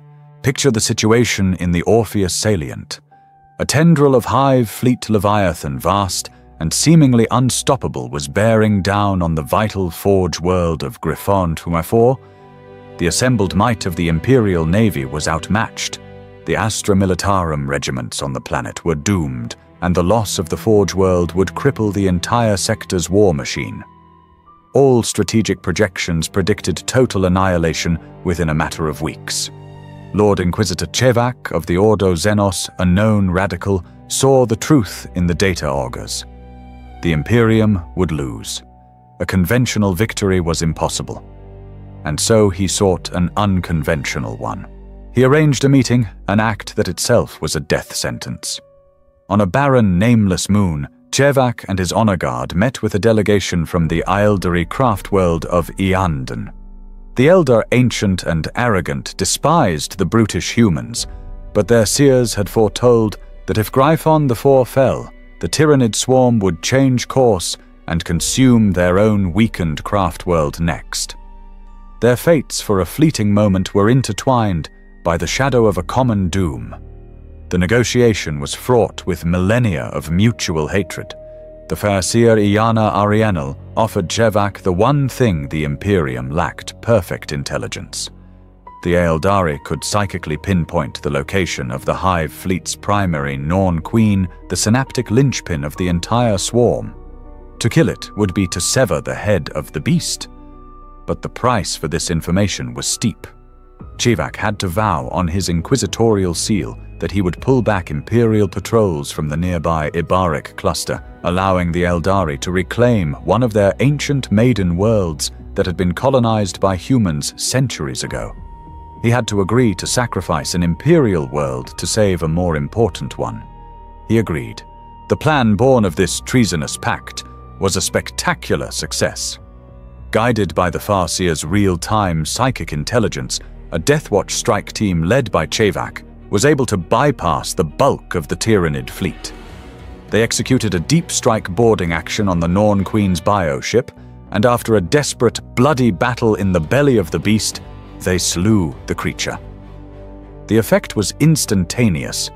The Hive fleet, deprived of its central consciousness, fell into confusion and chaos. The Imperial Navy, seizing the opportunity, rallied, and tore the disorganized swarms apart. Griffin IV was saved. The sector celebrated a miraculous, impossible victory, a testament to the Emperor's divine will and the courage of his soldiers. This glorious victory was a lie built upon a foundation of shame. The price of cooperation was a devil's bargain that had to be paid. Inquisitor Chevak, the savior of billions, now had to honor his pact with the alien. He falsified fleet reports and manufactured sensor ghosts, redirecting naval patrols away from the Wybaric cluster. He sat and did nothing as he received astropathic reports of the colony on the Maiden World being overrun by silent, graceful Eldari warriors, its human population relocated to a life of servitude. Furthermore, a dangerous exchange of knowledge had occurred. The Eldari now knew far more about Deathwatch infiltration tactics, while Chevak's own psychers had gleaned insights into the workings of Eldari farseeing. Each side had given the other a knife to be used against them in the future. The heaviest price was the one paid by Chevak himself. He was a hero who had committed the highest treason, a savior stained by a sin that could never be confessed or absolved. The final act of any oblation is always the same, the cleansing of the stain. The alliance was a temporary necessity. The memory of it was a permanent liability. It had to be erased from existence. Chevak's former allies, the Eldari, were beyond his immediate reach, but the Imperial forces who had participated in the miracle knew fragments of the truth. They were witnesses to the shame, and they had to be silenced. The purge was systematic and utterly ruthless. The specific Astra Militarum regiments that had provided a key diversion were listed in the official annals as having been wiped out to the last man in a heroic sacrifice, a convenient fiction to explain their disappearance. In reality, they were transported to a penal world and executed by commissars sworn to Chevak's service. The naval captains and admirals who had questioned the strange fleet movements were quietly assassinated or suffered fatal accidents in the months following the victory. The Deathwatch team themselves, bound by their own oaths of secrecy, were dispatched on a new, even more dangerous mission from which it was understood they were not expected to return. This is the grim calculus of the Inquisition at its most pragmatic. To preserve the Imperium, they will not only break their most sacred laws and ally with the hated alien, but they will then turn and consume their own loyal soldiers to bury the truth. The official history will only ever record a glorious Imperial victory against impossible odds. The truth of the shameful pact, the costly bargain, and the subsequent purge is a secret that is buried forever in the unmarked graves of heroes. Cadia stands for 10,000 years. That phrase was the ultimate declaration of defiance, a testament to the unbreakable will of the Imperium of man. Cadia, the fortress world, the bulwark against the horrors of the Eye of Terror, its people, a watchword for courage and discipline. The story of its heroic, tragic fall during Abaddon's 13th Black Crusade has become the founding myth of the modern era, a rallying cry that echoes from Terra to the Eastern Fringe. This story of noble sacrifice and unwavering duty is the truth. But it is not the whole truth. The heroic narrative fed to the masses is a carefully crafted legend, a simplification of a far deeper and more cynical reality. For in the secret histories of the Inquisition, Cadia was not just a fortress. It was a laboratory, a 10,000-year-long experiment, and ultimately a calculated and necessary sacrifice. The secret dates back to the very birth of the Inquisition in the dark days, following the Horus Heresy. As the Eye of Terror tore open reality, the first inquisitors of the newly formed Ordo Malleus ventured into the blighted systems that bordered this great wound.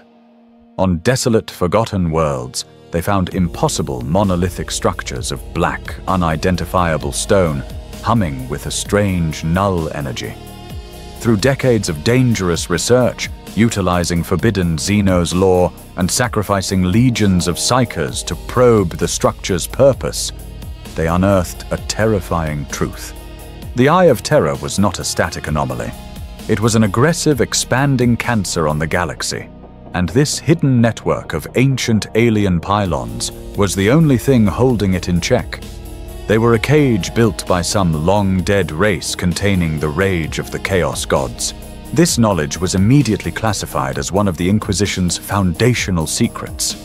To admit that the Imperium's safety relied on a Xenos artifact of unknown origin would shatter the very dogma of human supremacy they were created to uphold.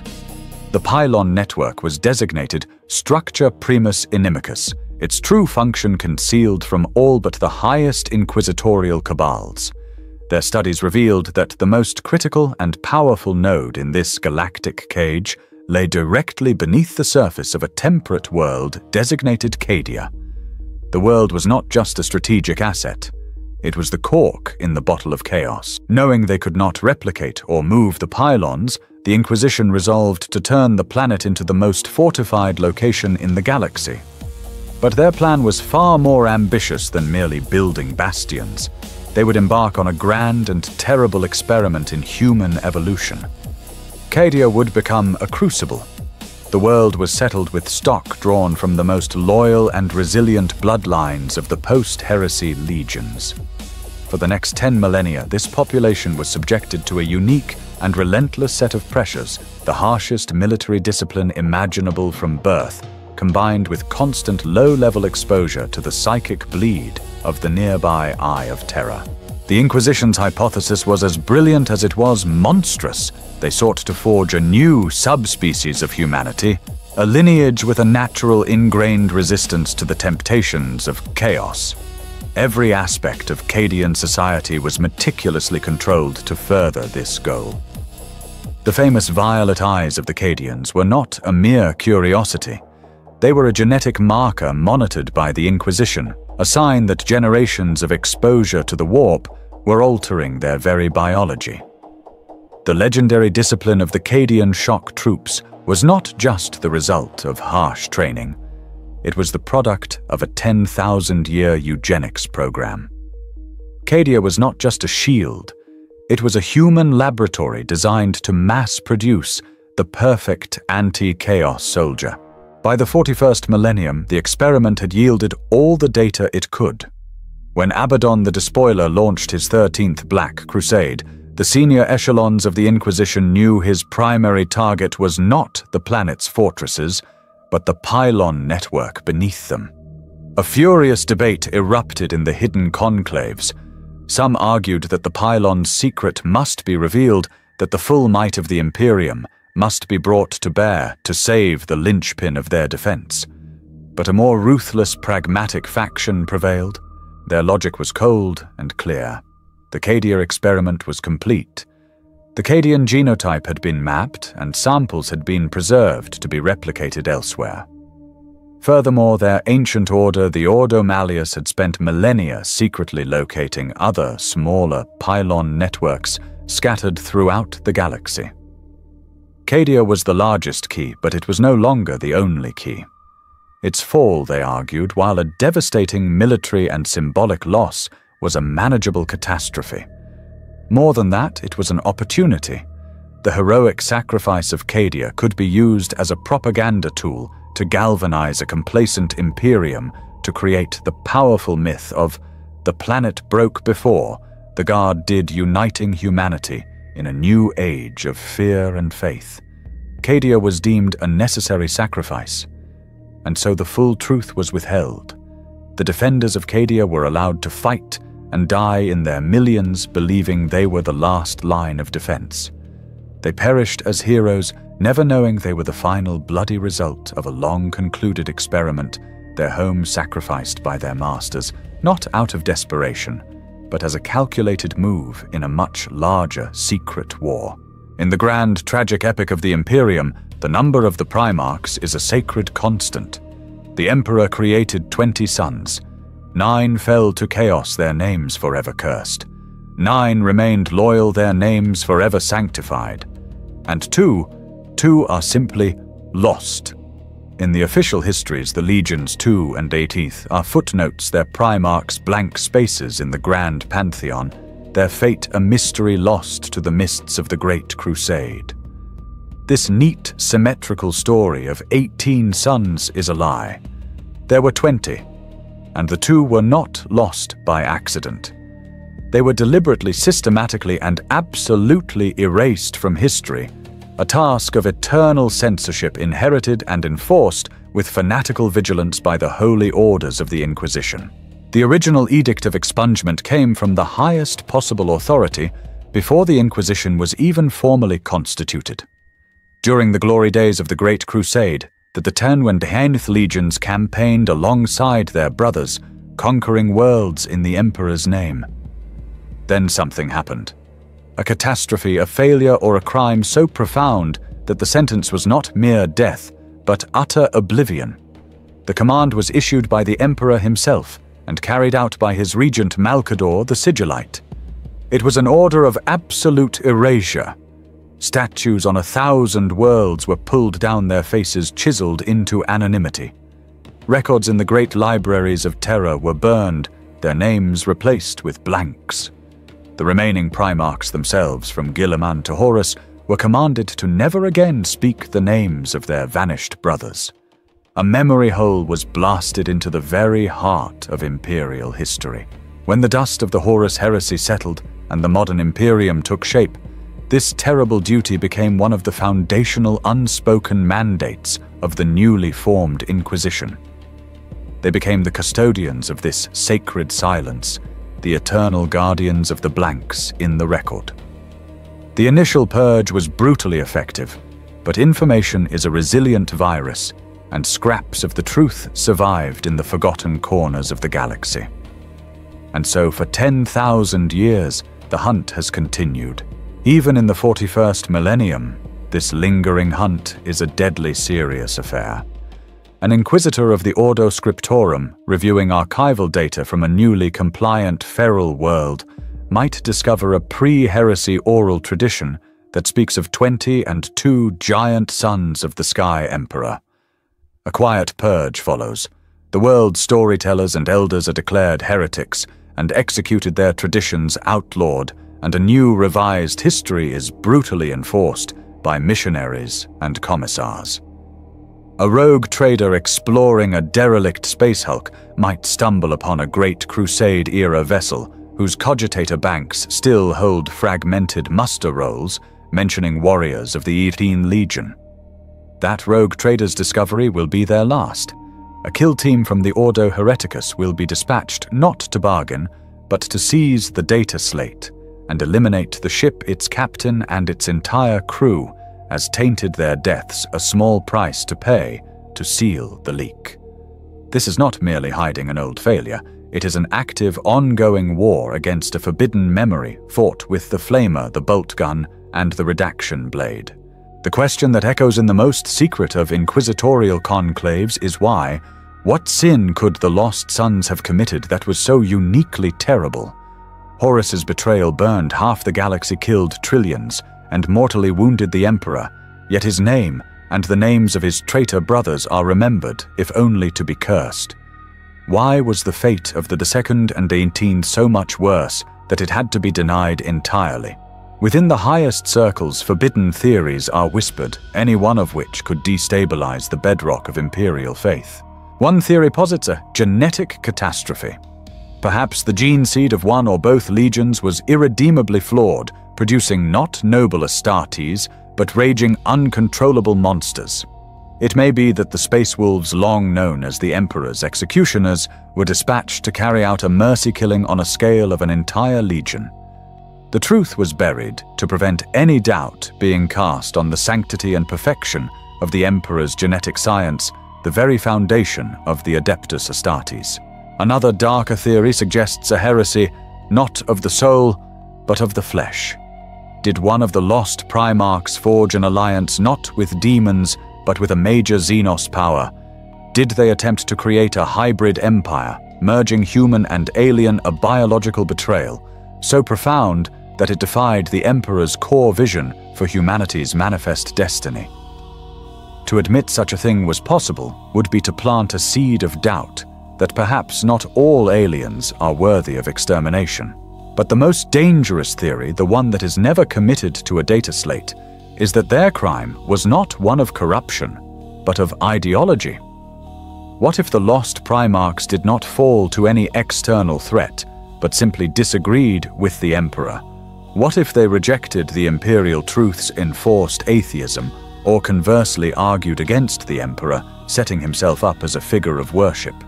What if they discovered a terrible secret about the Emperor's own nature, or about the future he had planned for mankind, and chose to defy him on a philosophical level? This would be the ultimate heresy, for it would suggest that the Great Crusade was not a monolithic righteous cause, but was subject to dissent and debate. It would imply that loyalty to the Emperor is not the only measure of a man. The truth of the lost Primarch's fate is kept secret, not because it is a story of failure, but because it is a story of an alternative, a question that the Imperium cannot allow to be asked. Their erasure serves as a permanent silent warning that in the Imperium of man, even a son of the Emperor is not permitted to be wrong. In the shadowed pantheon of the Imperium's defenders, the Grey Knights hold a unique and sacred station. They are Chapter 666, the Chamber Militant of the Ordo Malleus, a brotherhood whose very existence is a secret, punishable by death. In the official narrative, a narrative that exists only in the minds of the inquisitorial elite, they are perfect. They are warriors forged from faith and steel. Their souls are holy anathema to the demon, their purity absolute, and their loyalty unquestionable. They are said to be incorruptible, a flawless silver blade pointed at the heart of the great enemy. This legend of absolute, untouchable purity is the most audacious and carefully guarded lie in the entire 10,000-year history of the Inquisition, for the Grey Knight's perfect strength is built upon a foundation of the most profound heresy and desperate world-breaking compromise. To understand the truth, we must return to the darkest days of the Horus heresy. Terror was besieged, the traitor legions hammered at the gates of the imperial palace, and the light of hope was all but extinguished. In this crucible of despair, the Emperor's regent Malcador the Sigillite enacted a plan of breathtaking foresight and audacity. He knew that even if Horus was defeated, the war against the demon would be eternal. A new kind of warrior would be needed, one created not just to fight, but to be utterly immune to the spiritual poisons of the warp. He began a secret project, working with a small, loyal cadre of what would one day become the Inquisition. This was the genesis of the Grey Knights. Malcador's recruitment process was itself a heresy. He did not turn to the ranks of the Ultramarines or the Imperial Fists. Instead, he sought out individual Space Marines from within the traitor legions themselves. He found warriors who, when faced with the damnation of their own Primarchs and brothers, had refused to break their oaths to the Emperor. Nathaniel Garrow of the Death Guard, who defied his demonic father Mortarion. Iacton Cruz of the Sons of Horus, who turned his back on the War Master. A dozen others, men who had stared into the very soul of betrayal and chosen loyalty. They were the Knights Errant, a brotherhood of the betrayed and the unbroken. This was the first secret layer. The founders of the Imperium's purest chapter were themselves drawn from the most tainted stock. They were living proof of a truth the modern Imperium has forgotten, that an individual's loyalty is their own, not their legion's.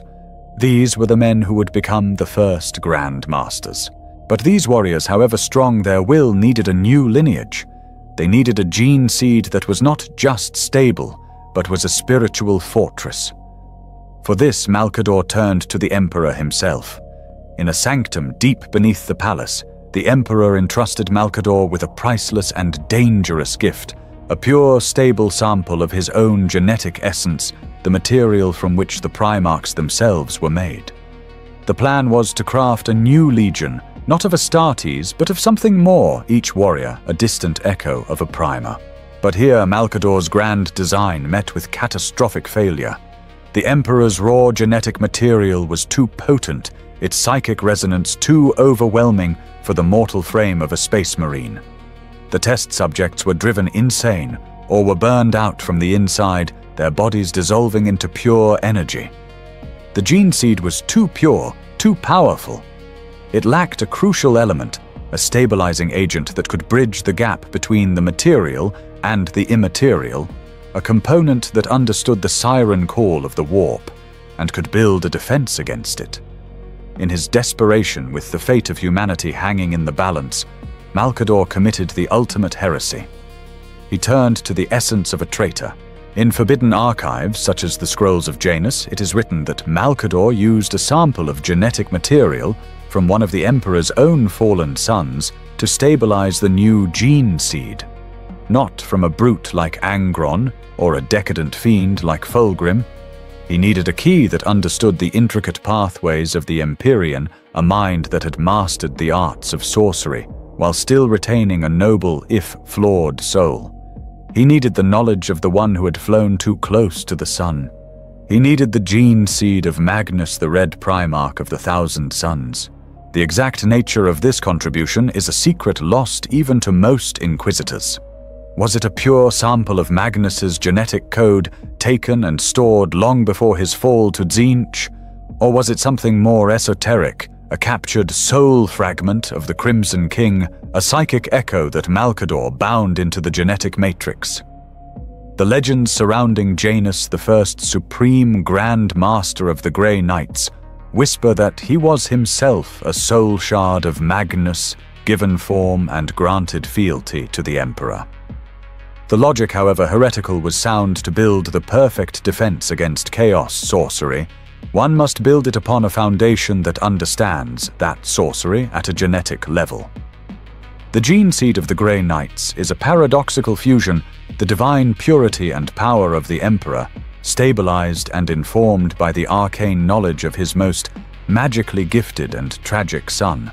This is the ultimate mind-shattering irony at the heart of the Ordo Malleus.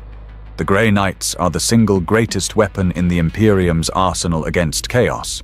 Their faith is a shield, their righteousness a sword, and their souls are incorruptible. And this incorruptibility is a lie.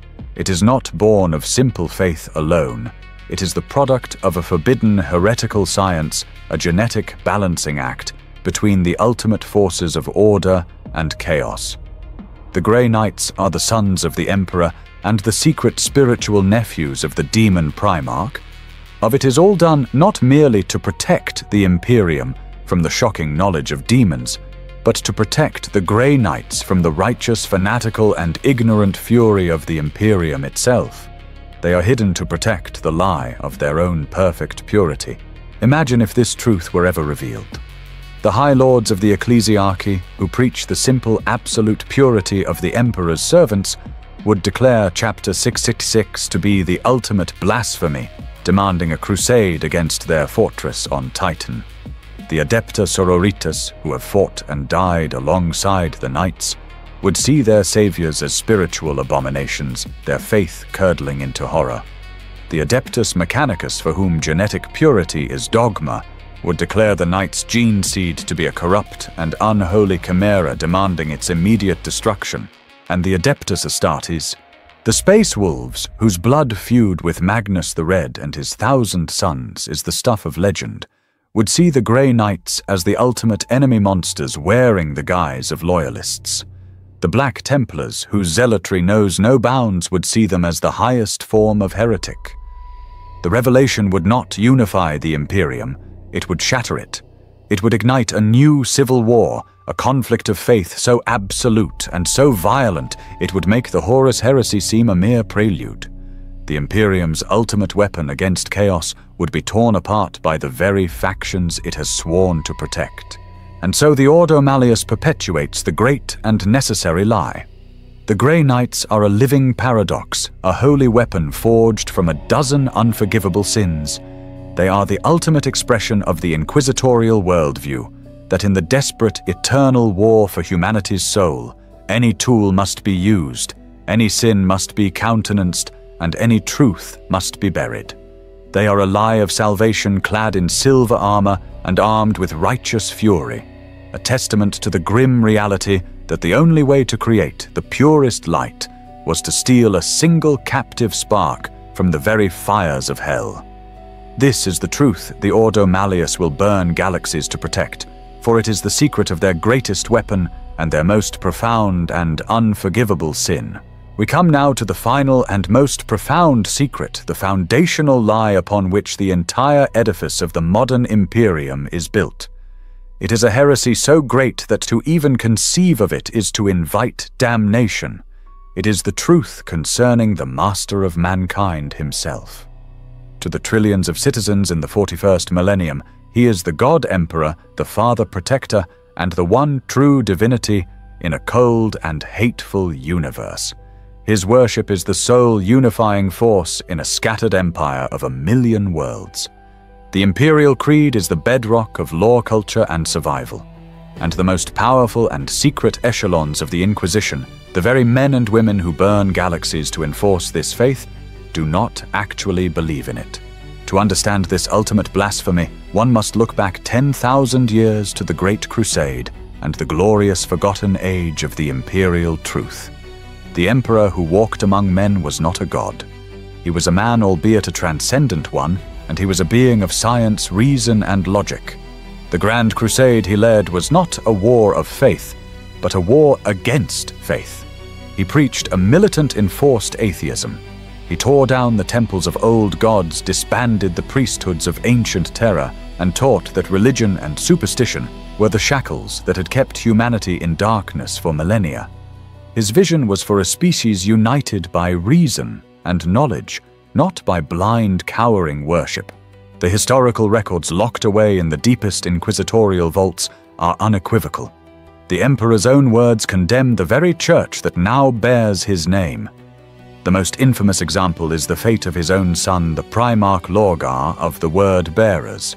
Lorgar's crime, the act that saw him and his entire legion publicly humiliated before the galaxy, was not treason. It was worship. He was the first to preach the divinity of the emperor, and for this the emperor chastised him, razed his legion's greatest city, and forced him to kneel in the dust as a lesson. The message was clear: I am not a god. Do not worship me.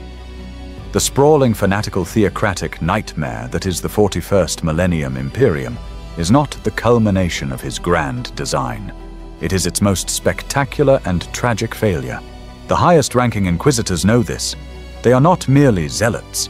They are historians, pragmatists, and the custodians of all the truths the Imperium has been forced to forget. In their secret conclaves, shielded from the ears of the faithful, they do not speak of the God Emperor with the blind reverence of a ministorum priest. They understand that the Imperial Creed was a tool, a desperate measure born from the chaos that followed the Horus heresy. With the Emperor silenced upon the Golden Throne and the Imperium fracturing the nascent cult of the God Emperor, was seized upon as a means of control, a unifying story to hold a shattered empire together. To these ancient Inquisitor lords, the imperial faith is a weapon, nothing more. They see its utility with cold, dispassionate clarity. As a tool of social control, it is unparalleled, uniting 1,000,000 worlds and a quadrillion souls under a single, unquestionable dogma that enforces loyalty and obedience more effectively than any army. As a psychic weapon, it has become indispensable. In a galaxy where belief itself has power, the focused worship of trillions of humans generates a tangible psychic force, a spiritual shield that provides a measure of protection against the corrupting influence of the warp. The faith works. The fact that it is based on a lie is to them irrelevant. They see the Emperor not as a benevolent god, but as he was the master of mankind, a peerless warlord, a psychic sovereign of unimaginable power, and now in his living death a symbol, a battery and a focal point for a faith they themselves do not share. This is the ultimate soul-crushing hypocrisy at the heart of the Inquisition. The Ordo Hereticus is the primary enforcer of the Imperial Creed. Its inquisitors and their armies of witch hunters burn billions of heretics at the stake. They topple planetary governments for perceived theological impurity. They torture and execute men and women for the simple crime of questioning the Emperor's divine nature. Yet in the quiet of their own minds, in the secret of their own conclaves, they are guilty of the exact same crime. They are the high priests of a church in which they are the sole unbelieving congregants. They are the ultimate heretics murdering the faithful to protect a faith they know to be a lie. They are trapped in a prison of their own making.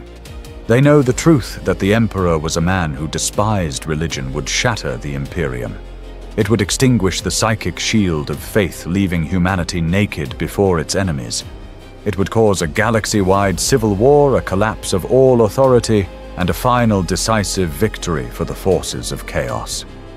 The lie, the grand, holy 10,000-year-old lie, is all that stands between humanity and utter damnation, and so they enforce it with the fanaticism of the truly faithless. The confession of the Golden Throne is this: the God upon it is a tragic falsehood, and his most powerful guardians are not his truest believers, but the wardens of his lie, forever bound to protect a truth that would destroy them all. We have walked the shadowed corridors of the forbidden archives. We have opened the sealed books and read the censored histories. Our journey is at an end. We began with the blood and the fire, with the visible, tangible horrors the Inquisition commits in the name of the Imperium. We saw the cold, pragmatic calculus of Exterminatus, a billion lives extinguished to prevent the potential spread of a single spore. We felt the psychic void of the mind purge, where the memories of heroes are stolen from them, their greatest victories turned to blank spaces, lest the truth be known. We smelled the ash of burning libraries, where knowledge itself was put to the flame, and witnessed the secret wars of the ghost-like Ordo Minoris. These were the tools of survival, the necessary bloody instruments of the butcher surgeon. From there we descended deeper into the rot of the soul. We witnessed the schisms that tear the Inquisition apart from within the civil war of belief between the Puritan and the radical. We saw the horrifying ambition of the Xanthites, who would bind demons into flesh, and the monstrous logic of the Istvanians, who would ignite wars to temper the faith of the innocent. We uncovered the shameful pacts made with the hated Xenos alliances of desperation paid for with the blood of loyal soldiers. We learned the cynical truth of Cadia, a world not just defended but cultivated as a 10,000-year experiment, and then discarded as a calculated sacrifice. This was the decay of the spirit, the corruption of the Guardian who has stared too long into the abyss, and at last, in the deepest, most sacrosanct vaults, we came to the foundational lies, the lies that underpin the very reality of the Imperium, the truth of the 20 Primarchs, and the 2 sons who were not lost, but systematically unmade, their memory erased by their own father. We uncovered the ultimate heresy at the heart of the Grey Knights, the Imperium's purest saviors, whose perfection is a lie, forged from the genetic matter of a traitor. And finally we heard the silent confession of the Golden Throne itself, that the god who sits upon it was a man who denied his own divinity, and that the Imperial Creed, the sole unifying faith of 1 trillion souls, is a tool of control, wielded by high-ranking inquisitors who are themselves the ultimate unbelievers. After all this, after witnessing this litany of sin, heresy, and betrayal, one must ask, has the Inquisition failed in its duty? The answer is the most terrible secret of all. No, they have succeeded. They have succeeded absolutely, magnificently, and catastrophically.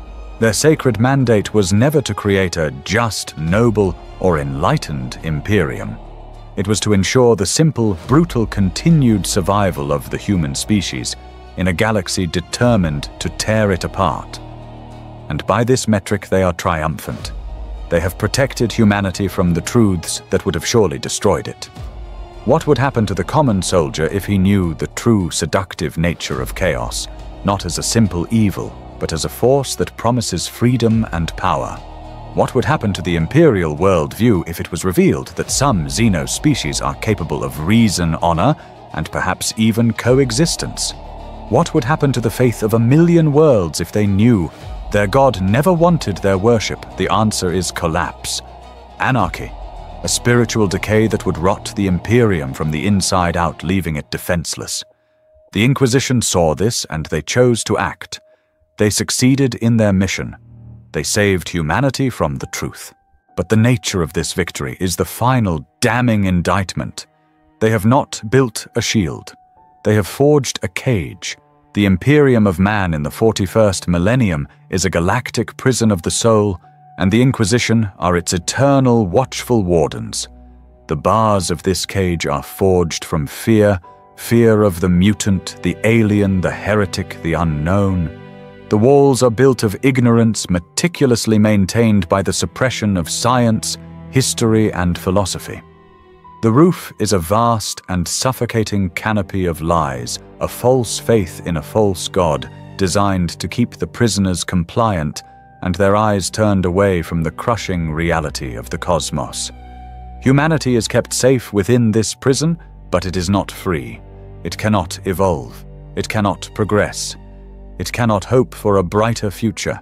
It can only endure trapped in an endless dark age of its own, making a state of living death orchestrated by its own saviors. Let us end with a single final image. In a high spire on a forgotten fortress moon sits an Inquisitor Lord. He is ancient, his face a roadmap of centuries of strife, his body more machine than man. He sits not on a throne of power, but in a quiet circular room. This is his sanctum, his private confessional. And the room is a library of every secret we have now learned. On one shelf rests a tome containing the uncensored writings of Lorgar. On a pedestal sits a captured Eldari spirit stone, its whispers silent within a stasis field. On a data slate before him is the true unredacted history of the Moirai Schism. He is surrounded by the very truths he has spent 500 years hunting down and eradicating.